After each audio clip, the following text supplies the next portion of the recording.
Naghahanap ba kayo ng affordable na matutuluyan dito sa Baguio? Tara at samahan niyo akong i-discover ang isa sa pinakamurang staycation na tinuluyan namin.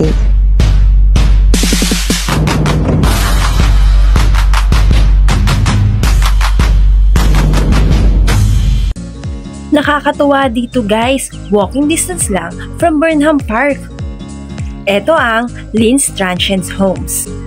Kahit meron kayong dalang sasakyan, walang problema dahil dito sa Lynn's Transient Homes, meron silang parking space para sa inyong mga cars. Marami silang kwarto dito sa Lynn's Transient Homes. Meron silang 4 na palapag at sa bawat palapag, meron silang 3 hanggang 4 na kwarto. Diba napaka-modern pa ng kulay na kanilang bahay? Malayo rin ito sa highway, kaya sigurado sa gabi, napakatahimik at magiging masarap ang tulog nyo. Medyo nakakapagod nga lang maglakad papunta dito mula sa Burnham kasi pataas yung mga daanan. Pero okay lang kasi malamig naman ang panahon, saka para makapag-exercise na rin kayo. Ang kagandahan pala dito, pwede mong iwan yung gamit mo ng alas 8 ng umaga kung maaga ka darating sa Baguio dahil ang check-in time dito ay 2 PM pa. So, di ba? Hindi hassle kung maaga ka dumating. Kasi okay lang sa kanila na iwan nyo muna yung gamit nyo saka kayo gumala. Tapos, balikan nyo na lang pag mag-check-in na kayo. Eto pala yung office nila. Doorbell lang kayo dyan. Tapos, may mag-a-assist na sa inyo. Eto pala yung fee nila pag nag-iwan kayo ng mga gamit. Pwede rin kayo bumili dito ng galon ng tubig para hindi na kayo hassle na pabili kayo ng pabili, di ba? Tapos, kung wala naman kayong towel, pwede rin kayo mag-rent for 50 pesos. O diba? All in na. Meron din silang waiting area kung sakaling sabay-sabay kayo nag-check-in ng mga guests. Tara, akyatin natin yung mga kwarto. Napaka-organize nila. Tignan nyo, may mga araw pa. Tapos, punong-puno sila dito ng mga signage. Ito pala yung number nila. O diba, meron pa silang fire extinguisher, kaya alam nyo safe kayo dito. Ang ganda dito kasi lahat ng kwarto merong veranda. O diba, tanaw nyo agad yung Baguio. Eto pala yung bawat kwarto dito. Sa isang floor, merong 4 na kwarto. Dito kami nakastay sa 2nd floor. At alam nyo kung anong kagandahan dito? Meron din silang microwave. O diba, san ka pa? Hindi talaga madamot ang may-ari nito. Ito naman yung kwarto namin, ang 2A. Tara, pasukin natin. Actually, pauwi na kami nito kaya ganito yung mga ayos namin. Tara, silipin natin yung buong bahay. Dito pa lang makikita nyo na kung gaano kaluwag ang isang kwarto. Hindi ko alam kung lahat ng space dito ay 2 ang kwarto, pero itong binigay sa amin, 2 kwarto na meron tig-1 double deck. Eto yung isang kwarto, o diba, ang laki ng binigay nila sa amin. Tapos, meron din silang water heater, meron din silang TV,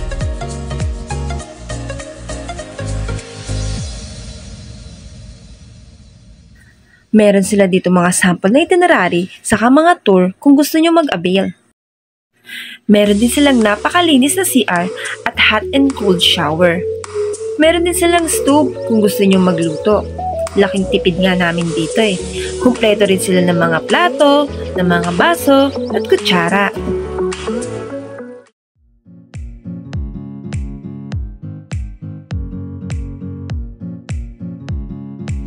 Meron din silang ref, o diba, kung tutuusin pwedeng wala na lang yan. Tapos, eto ang pinakamagandang spot dito sa bahay na to.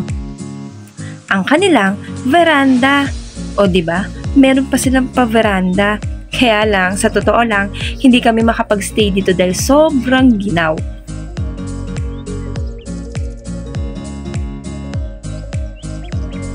At alam nyo ba, meron din sila ditong rooftop.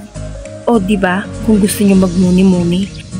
Kaso nga lang, napakaginaw talaga sa gabi, kaya hindi rin kami nagstay sa rooftop.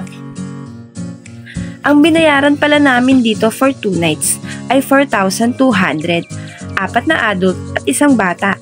O diba, hindi na lugi. Pumapatak lang na 2,200 ang isang gabi namin. Tapos, kumpleto pa lahat ng gamit. Wala na yata akong hahanapin pa dito. So, eto nga yung kanilang rooftop.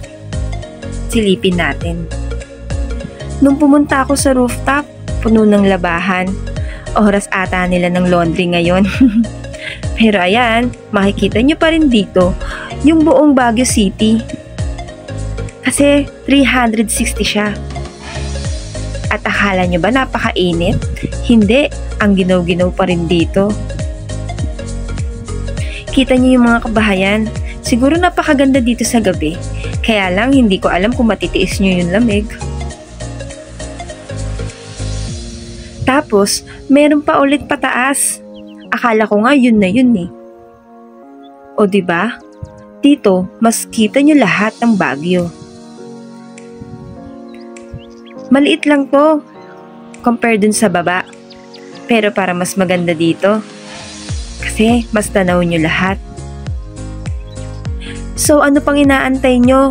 Kung naghahanap kayo ng affordable at kumpleto ng mga gamit, try nyo na dito sa Lynn's Transient Homes.